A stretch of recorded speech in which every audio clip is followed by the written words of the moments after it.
ಇವತ್ತು ಮುಖ್ಯಮಂತ್ರಿಗಳ ಫಸ್ಟು ನಾನೇ ಬನ್ನಿ ಅಂತ ಕರೆದಿದ್ದೆ. ಇಲ್ಲ ನೀನು ಮೊದಲು ನನ್ನ ಮನೆಗೆ ಬಾ ಅಂತ ಹೇಳಿದರು. ಸೊ ಅವ್ರ ಮನೆಯಲ್ಲಿ ನಮ್ಮ ಬ್ರೇಕ್ಫಾಸ್ಟ್ ಅವ್ರು ಹೇಳ್ದಂಗೆ ವೆಜಿಟೇರಿಯನ್ ಬ್ರೇಕ್ಫಾಸ್ಟ್ ಆಯಿತು. ಇವತ್ತು ನಮ್ಮ ಮನೆಗೆ ಅವ್ರನ್ನ ಆಹ್ವಾನಿಸಿದ್ದೆ. ಸೊ ಬಂದು ನಾವು ಇಬ್ಬರೂ ಕೂಡ ಭಾಳ ಸಂತೋಷದಿಂದ ಬ್ರೇಕ್ಫಾಸ್ಟನ್ನು ನಮ್ಮ ಮನೆ ಬ್ರೇಕ್ಫಾಸ್ಟು ಅವ್ರು ಮೈಸೂರದೇ ಬ್ರೇಕ್ಫಾಸ್ಟ್ ಅದು.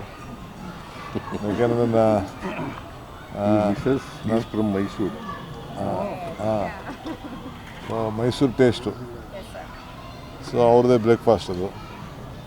ಸೊ ಎಲ್ಲ ಬ್ರೇಕ್ಫಾಸ್ಟ್ ಎಲ್ಲ ಮಾಡಿದ್ದೀವಿ. ಮಾಡಿದ್ಮೇಲೆ ರಾಜಕೀಯವಾಗೂ ಕೂಡ ಚರ್ಚೆ ಮಾಡಿದ್ದೀವಿ. ನಮಗೆ 4 MLC seat announcement ಮಾಡಬೇಕಾಯಿತು. So Surjewala ತಾವು ನಾವಿಬ್ಬರು ಸೇರಿ ಮಾತಾಡಿದ್ದೀವಿ. 1 ಸೀಟ್ ಬಗ್ಗೆ ಸ್ವಲ್ಪ ಅವ್ರದ್ದೇನೋ ಇತ್ತು, ಕೆಲವು ಲೀಡರ್ಸ್ಗಳ ಹತ್ರ ಮಾತಾಡ್ತೀವಿ ಅಂತ ಹೇಳ್ತಾ ಇದ್ದಕ್ಕೆ ಅನೌನ್ಸ್ ಮಾಡಬೇಕಾಯ್ತು. ನಮ್ಮ ಪ್ಯಾನೆಲ್ನ ನಾವಿಬ್ಬರು ಮಾತಾಡ್ಬಿಟ್ಟು ನಮ್ಮ ಲಿಸ್ಟ್ನ ಕಳಿಸ್ಕೊಟ್ಟಿದ್ದೀವಿ. ಆ ವಿಚಾರ ಕೂಡ ಚರ್ಚೆ ಮಾಡಿದ್ದೀವಿ. ಪಕ್ಷದ ವಿಚಾರ ಕೂಡ ನಾವು ಚರ್ಚೆ ಮಾಡಿದ್ದೀವಿ. ಸರ್ಕಾರದ ವಿಚಾರ ಕೂಡ ಚರ್ಚೆ ಮಾಡಿದ್ದೀವಿ. ಸೊ ಅಸೆಂಬ್ಲಿ ವಿಚಾರ ಕೂಡ ಚರ್ಚೆ ಮಾಡಿದ್ದೀವಿ.